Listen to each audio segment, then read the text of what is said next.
ఈ పుదీనా తులసి చెట్టు పెట్టాను. చాలా బాగుంది. చిన్నది పెట్టాను, ఇలా వచ్చేసింది.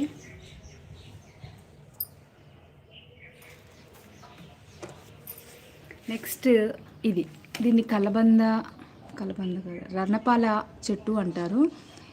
ఇది ఇంకా కిడ్నీలో స్టోన్ ఉన్న వాళ్ళకి, నడుము నొప్పి ఉన్న వాళ్ళైతే ఇవైతే డైరెక్ట్గా ఎర్లీ మార్నింగ్ ఈ ఆకుల్ని నమిలేసి ఇంకా నీళ్ళు తాగితే చాలా మంచిదని చెప్పారు. సో అప్పుడు తెచ్చి నేను మా హస్బెండ్కి స్టోన్స్ అని అన్నప్పుడైతే తెలిసిన వాళ్ళు తెచ్చిస్తే నేను ఈ చిన్న ఆకు పెట్టాను. ఇది ఏంటంటే చిన్నగా ఆకు పెడితే దీంట్లో నుంచి ఇలా వచ్చేస్తాయి అన్నమాట. ఒక చిన్న ఆకు పెడితే ఇంత చెట్టు వచ్చేసింది.